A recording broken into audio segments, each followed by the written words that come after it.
G'day, I'm Just Parodies Man. I remember it, so you should too. You're probably wondering why I'm surrounded by all these creepy things here.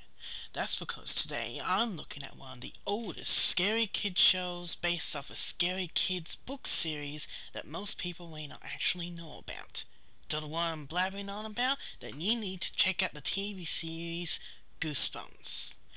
This series was old, basically full of nothing but child actors you wish could emote better or act better in the right situations, and some scary monsters or things that made you feel more awkward than scared. But over the years there have been a few episodes that, if I'm terribly honest, actually do give me the heebie-jeebies. Not sure why? Then join me and take a look at the top 12 scariest Goosebump moments and villains. Why top 12? Because it's an evil number. Number 12. Say Cheese and Die. Not the most scariest of episodes, Say Cheese and Die, yes, is based on the book by the same name. Before I go on, I should say all these are based on Goosebumps books, but only to the extent where they may have a slight relation to the real story, except for the exception of one, but we'll get to that later. In this episode, Greg Banks finds an old camera in a dusty basement in an abandoned building that, when he takes pictures with it, predicts situations that are evil to happen to the people involved in the picture. And somehow the camera actually makes these events happen. While this may seem a really stupid situation and not really scary, and if I'm honest, could even be used to get vengeance on people you might not like, there is one part that to this day I still can't stop thinking about. It's a dream sequence Greg has a few nights after he finds the camera. At first, it looks really kind of nice, although the music you hear says otherwise, which in this case is probably a big clue to what you should expect. Greg's there with his family at a barbecue, and he goes to take their picture as a family using, of course, the evil camera. Watch what happens when he takes the photo. Holy wow! Shit! He killed his fucking family? He literally dreams about killing his family with the evil camera. And why was he smiling before taking the picture if he knew the camera was evil? I'm sorry, but I won't get over that. Sure, the whole episode is really weak, and the resolution is surprisingly done word from word to the book, but this one scene is so out there, so strange, and yes, so scary, that you're not sure whether you actually do want to watch the rest of it. I put this one at the bottom of the list though, because I want you to take a look at the book cover, the original book cover for this episode. That's right, they stole the idea for this dream sequence from the art of the cover, but that still doesn't give it the bloody excuse to make the boy smile while he's taking a picture of their family with the evil camera. But let's move on to the next number, because we're only at the bottom of the pile and we still have a few to go. Number 11. Cry of the Cat Part 1 and 2. Okay, whose idea was it to make a book or episode about an undead cat that goes hunting for a young girl because she happens to accidentally run over it with her bike? Yeah, that's right, that's the plot of this episode. Stupid? Yes, but it's also rather scary too. I mean, I love freaking cats. I'm a cat person. Well, not in that sense, but I kinda wish sometimes. My favourite scenes in this episode are part when Rip, the undead cat, yes, that is his name, tries to attack the girl in her bedroom. First of all, check this out. You can see him slinking under the covers of her bed, right next to her legs. And yet the cat decides he wants to get up face to face with the girl to try and attack her there. Of course, adding to the suspense of the moment. Okay, yeah, I can understand you don't like her. I can even understand if you want to be all vampire-like and bite her on the frickin' neck to make her become a cat. Oh yeah, I forgot to mention, she starts turning into what I can only assume is a cat girl, but looks more worse in effects than what they did in the Harry Potter scene when Hermione becomes a cat girl. At least there, though, you could see that they at least try to make it look good. But I'm losing the point.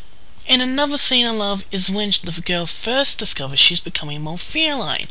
She is supposed to be an actress in a movie coincidentally by the same bloody name. Guess the producer of that movie thought an undead cat attacking a town was actually catchy. And they shoot a scene with her on top of a tall fake building when something, wouldn't you know it, bad happens. She doesn't know what else to do in this case except jump off the freaking building. Okay, yeah, I can understand she's becoming more cat-like, but even a cat isn't that fucking dumb. Yet here it somehow works to the episode's advantage and makes it scary and suspenseful, making people believe the girl has gone out of her mind and actually landing her in hospital. Yeah, imagine that, they actually do take her to hospital because of her crazy story. Although this episode isn't the greatest, it certainly has its good and bad parts. These two parts, however, are just plain weird, and for a kids show designed to be a bit scary, they fit well. On to the next number. Number 10. More monster blood. Okay, it may sound strange that I am scared of goo that, to be honest, isn't really explained much, but in More Monster Blood, the scary is tipped to almost extreme levels. This episode takes place immediately after the events in the first Monster Blood episode, simply entitled Monster Blood. And I won't lie in saying that episode is pretty fucking lame. For something that can make people and animals grow to giant proportions of eaten, it's actually more cool than scary. And when the boy first falls in the bathtub with the goo, yeah, that scene wasn't scary. You could so totally tell that the kid was faking the idea he was being held in there. I mean, check it out. Does that even look remotely like it could eat you or keep you in place? Surprised I didn't use it for a prop in those Nickelodeon reality shows. However, when More Monster Blood came out, it was a different story. Okay, so what is the story? Well, not much, surprisingly. It's just the same kid heading home after his affairs with the infamous splooge on an airplane. What he doesn't know is that some of the stuff has snuck onto the plane and intends revenge. Or at least would if it had brains. And the rest of the episode is just these awfully frightening and unexplained scenes of people being sucked to their deaths. Yeah, I'm not kidding. That's what happens. They're innocent people just on their way home, and they get slurred by this damn thing that is trying to get the boy that defeated it. I don't get it. Why is it going after innocent people? I mean, sure, it's scary, but it makes no fucking sense. If it's trying to take revenge on the kid, why not just, take revenge on the kid? Which is why it suffers from the same sort of thoughts as Chucky did from the Child's Play movies. Oh, and don't worry, we'll get to what I consider the Chucky equivalent of this series soon. It's a frightening episode with a very short story and a pretty crappy ending with no twist to make it worthwhile. But that's why it makes it to number 10 on my top 12. Next number. Number 9. The Ghost Next Door. Oh my god. Was this a depressing and sad and even a little tear-jerking story? It wasn't so much scary in the sense of vampires or ghosts eating people, but, well, here's the storyline. A young girl lives in the house and one day wakes up from a weird dream to find her family have left her alone for a holiday. Or so it seems. A new kid moves in that she forms a bond with, but strange things start to occur as she feels a ghostly presence stalking her. She thinks that the boy may be a ghost, and I got to be honest, the reveal of the truth is kind of cool with the deaf mother.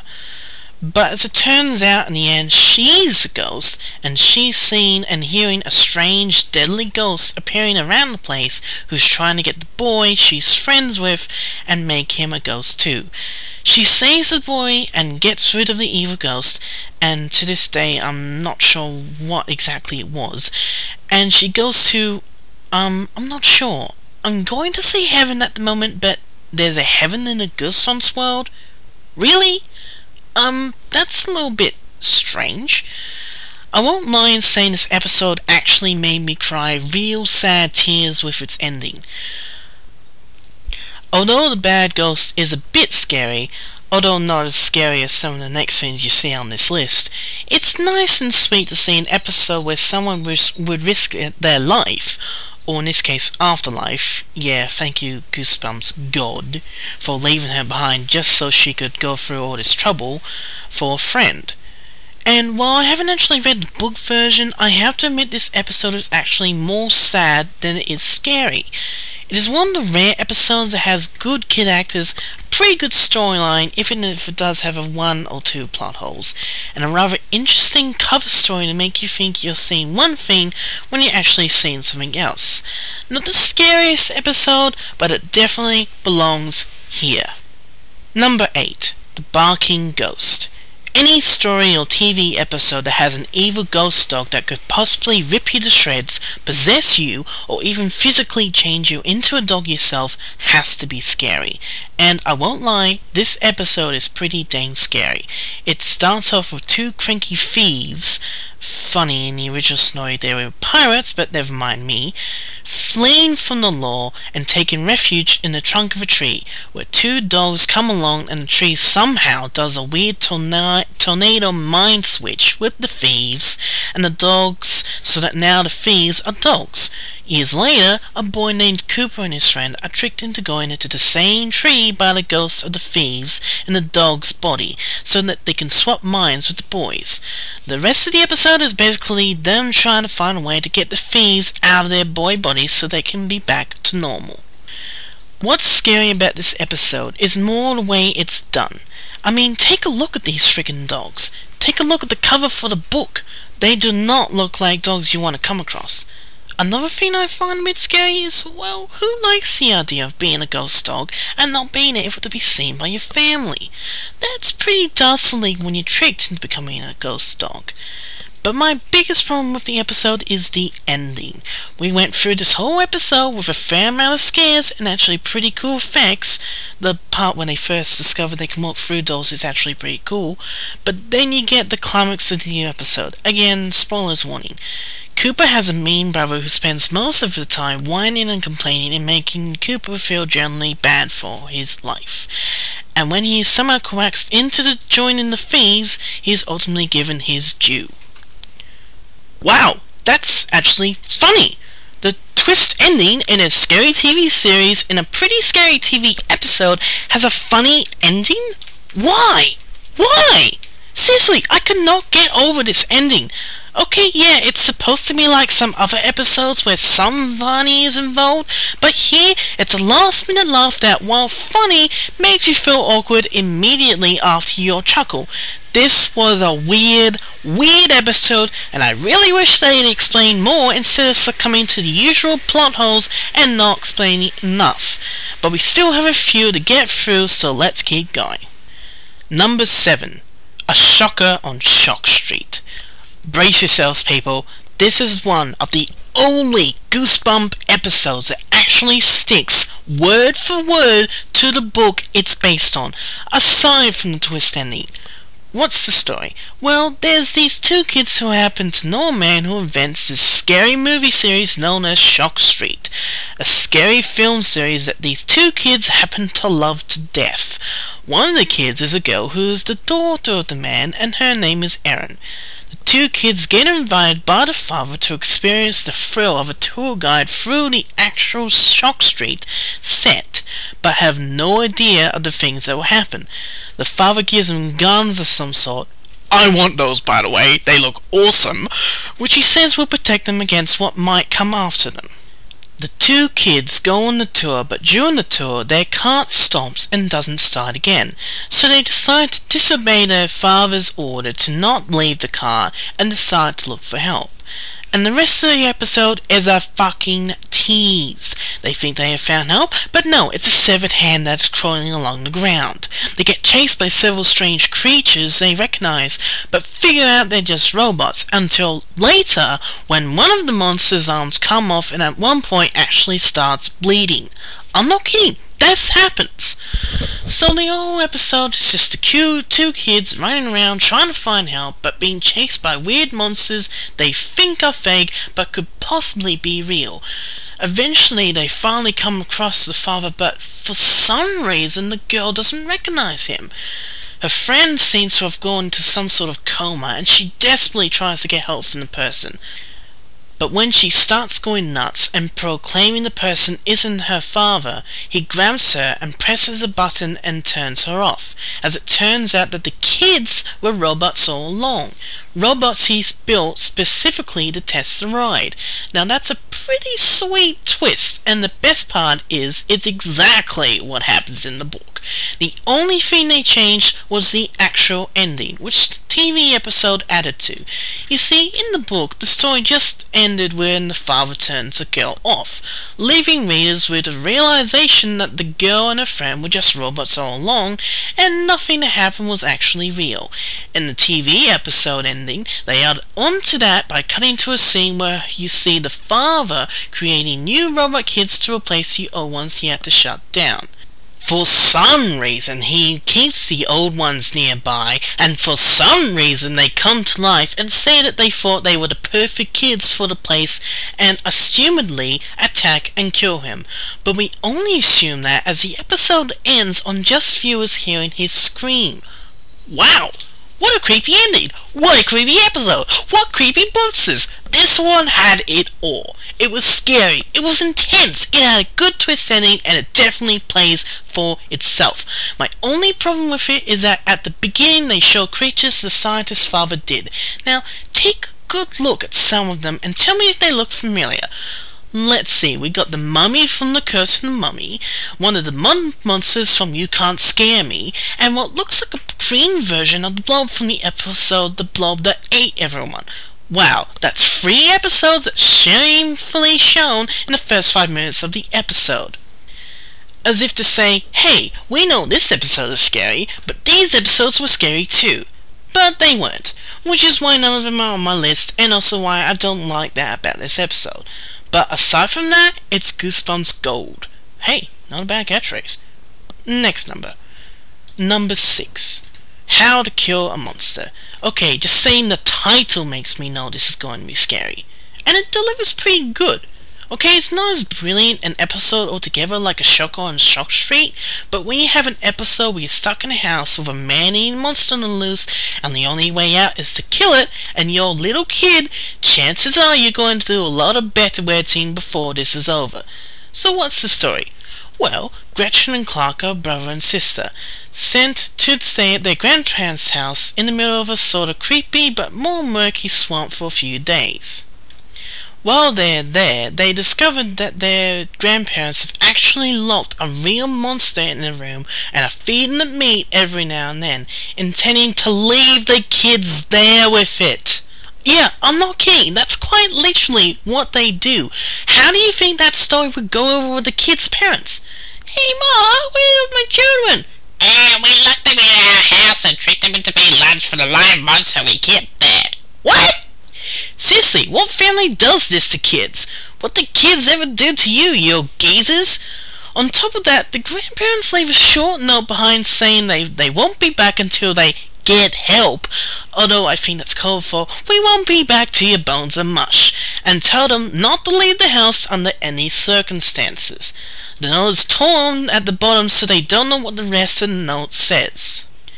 So it's up to the kids to find a way to kill the monster and get away safely. Again, great parenting responsibilities there, old guys. The kids somehow kill the huge beast, as it turns out the monster is allergic, and I'm not joking here, allergic to humans. Why don't... Okay, that does not add up. How can the grandparents have caught a monster, a live one, and be feigning it this whole time, not have figured that out? How dumb are these grandparents anyway? They lure their own grandchildren to an isolated house in a swamp, lock them in with a fucking monster that eats meat, manage to not work out it's allergic to humans, and laid the show's note basically saying the kids are fucked. Someone get these parents committed. I don't care if the kids do survive the monster, they need to fucking tell their parents. And you want to know the scariest part of this episode? The fucked up twist ending. This still sends shivers down my spine when I think about this episode. The kids have just killed the monster and are leaving the house to go and find help and get back home, only now finding the rest of the torn note the grandparents were kind enough to leave behind. It turns out they didn't want the kids to leave the house because the swamp has even more fucking monsters waiting to get them, and as if that's not enough, these ones actually can eat humans, and they are faster and more clever than monsters the kids face in the house. That is fucked up! That is really scary, creepy way to end a kid TV episode. Have the two kids who you were rooting for in the entire episode now discovered that leaving the house meant fucking certain death. Wow. Just wow. These two grandparents are grand douchebags and need to have help. I really didn't like this episode one bit. It wasn't funny, it was downright cruel, and it left you on a note that made you think the kids were fucking eaten, which is why it belongs on this list as one of the top few scariest ones. But we still have more to go, so let's keep going and try and survive. Number 5. Welcome to Dead House Part 1 and 2. This is actually the very first book in the Goosebumps series. I'm not even kidding here. This episode is based on the very first book that was ever released in the Goosebumps franchise. And what's the main scare in this one? Zombies! The fucking undead. If that's not enough to turn you off the series completely, then you are as fucked up as this episode is. The story is about a family that moved into a house in a town where apparently everyone hates the sun, so only come out at night or during very cloudy days. Vampire much?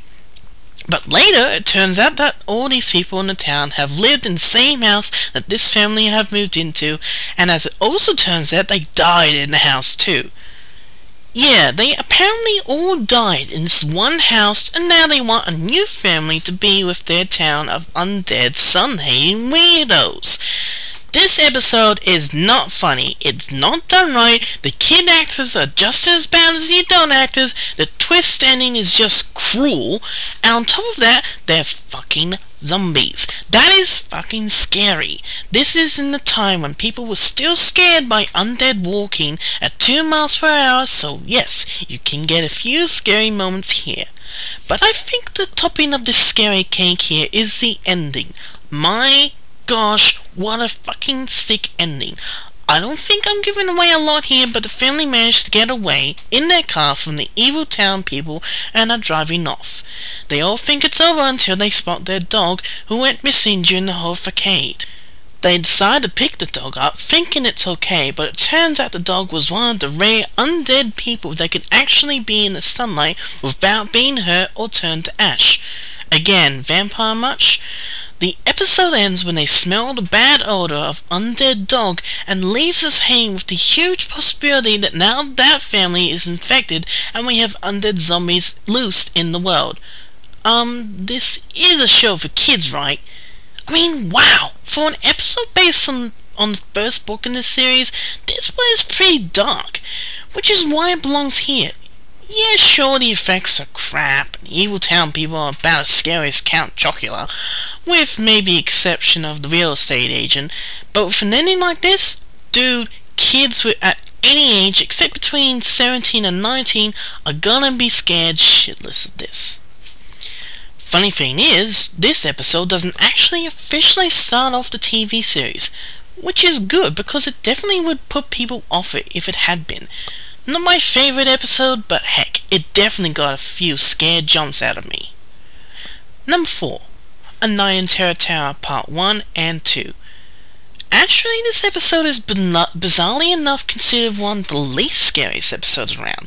Mainly because the two kids actors were so bad you could totally believe the things they were up against were just faked. Done is, except for one scene, that to this day I almost crap myself when I watch it. The story is about two kids, again, bit of a constant thing there, going on a tour, again, connection, of some of England's spookiest castles. They come to Terror Tower with their tour group and find it strange and a bit spooky things start to occur, such as mannequins coming to life, ghosts appearing to warn them away, things like that. Eventually they get separated from the group and are chased by this weird cloaked guy who wants to take them back to the medieval times because he thinks they're actually royalty he is supposed to execute. And as it turns out, they really were royalty, as later they get their memory back that they were prince and princess that a kingdom sent to be executed for some reason. And some old wizard guy sent them into the future and blanked their memories. The cloak guy gets them back to the past, try to keep up, and tries executing them again. This time though, the kids slip away with the help of the boys' new abilities to pickpockets well and go back to the present day and live their normal safe lives with their caretaker, the old wizard who helped them.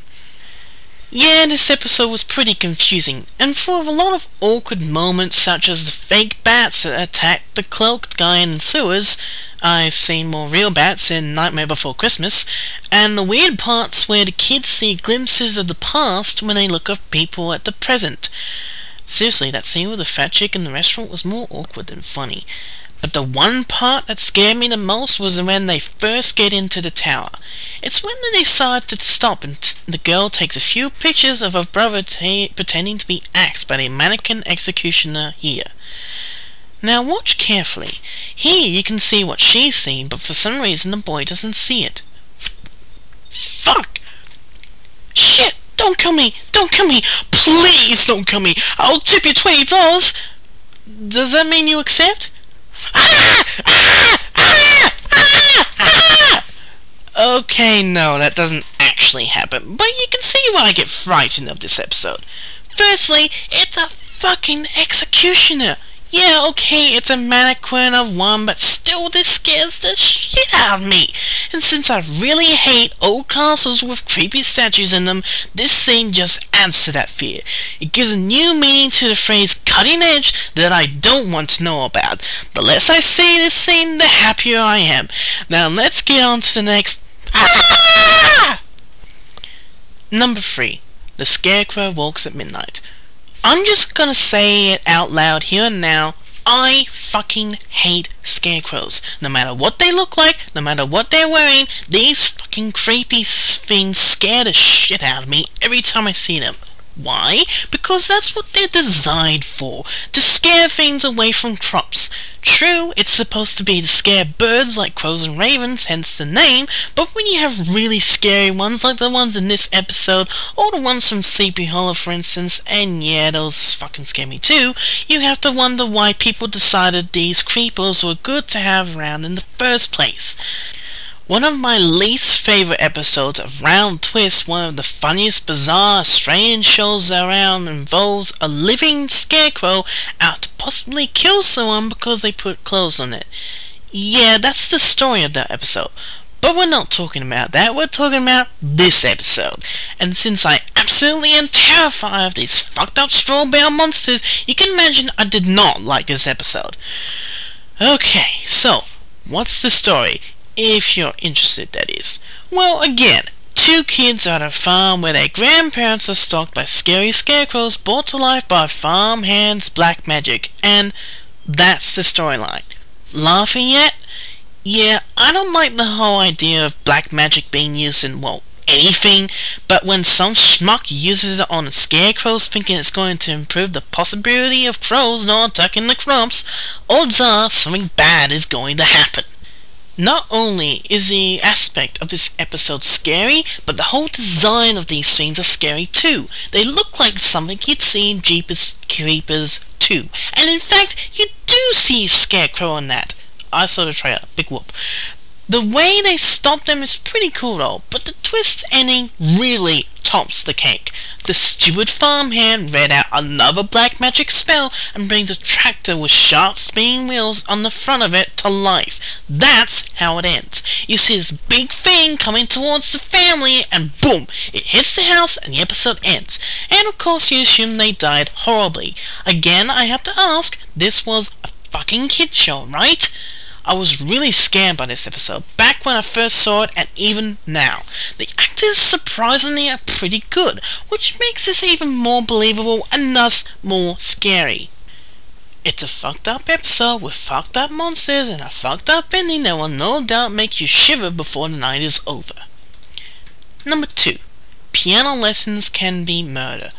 Although I originally was going to put Night in Terror Tower into this slot, I decided to go with this episode for 2 reasons, which I'll get to in a moment. The story is about a young boy who finds an old piano in his attic and starts playing it out of boredom. He then finds out that the piano is haunted when he gets possessed to play a hauntingly good piano piece. His parents of course think it was actually him and decide to take him to lessons, finding out that someone has a piano tutor class nearby. When he arrives there, the piano teacher is a crazed man who seems to obsess over the perfect hands. At one point he finds a room where he sees exactly what the man does with the hands he talks about being obsessed about, and don't worry, we'll get to that in a moment. At first, he comes across some janitor guy he thinks is the person who has done this to the hands, but then it turns out it was the piano tutor, and he flees the tutor after somehow getting his haunted piano to release its ghost, and decides to get cranky at the man and haunt him for the rest of his life. That, by the way, is a twist ending, but we'll get to that. Let's look at why I got scared of this episode. Take, for example, the scene where he finds out the big secret the man is hiding. Holy fucking shit! That's just nasty! So, the piano teacher cuts off the hands of people he teaches and somehow makes them robotically play haunting music forever? That is just awful! It's sick! It's pure evil! This teacher is insane, and they gave him a job in this area? What were they smoking when they made that choice? How sick is that? And then there's the part when the boy finds out who is haunting his piano. The reveal for this is scary, but the outcome isn't. It turns out that the ghost is actually the piano teacher's mother and goes all psycho on the man and the kid. Wait, why the kid? He helped you, you piano-loving psycho! I am very worried about episodes like this, where even when the kid helps the thing out, and the thing turns against the kid, even though it ends up getting its vengeance. And therefore, I think this one belongs right near the top. Well, wait until you see the number 1 spot. It will blow this whole list apart. Are you ready? Here we go. And the number 1 scariest moment, episode, or villain from Goosebumps is every single damn episode revolves around Slappy the Dummy. I'm not kidding. I fucking hate this damn dummy. You remember before how I mentioned Chucky the Doll from Child's Play? How is he compared to this monster? Well, I think if there was a battle between these two, I think Slappy would win. Why? Because he's diabolical. He's clever. He's evil. He's ugly. He laughs like a crazed man and has absolutely no feelings for anything or anyone. What I find strange about this is that for some reason they don't make the first Night of the Living Dummy book into an episode. Why not? You go with number 2 and the rest that follow, but you won't go with the one that started and even introduced Slappy to the series. Why? What was in it that couldn't be brought to a TV viewing? You allow this fucker to go nuts by himself, but you won't acknowledge the first dummy that actually sort of gave birth to this psycho? What were you thinking? I really got scared of this ugly guy, but not just because he's evil, but because they keep bringing him back, and in new families all the time, as if to say to the poor sucker who gets him, oh yeah, this ugly creepy guy is perfect to play with. Fuck you, you creepy son of a bitch! I think the creepiest moments with this shithead are in NLTLD 2, with him transforming that kid into a dummy, which to this day makes me dread going near dummies. The scene where he's on the roof and is trying to get back and shouts, "Don't you get it? I'm indestructible." The rather frightening end to the Bride of the Living Dummy, where not only do the two of them get rather suddenly killed but get ghosts. Hi, how does that happen? And one of them goes into someone and gives them freaking huge freaky eyes. Every moment with this guy is like tying yourself onto your bed with a huge sign saying, "Free kill here for Freddy." He is that scary, and to be honest, the moment they actually kill this guy off, and I mean for good, will be a very happy day for me. So there you go, my top 12 scariest Goosebumps moments and villains list. I hope you enjoy it, and, well, try and get some good sleep. I'm just Parodies Man. I remember it, so you should too.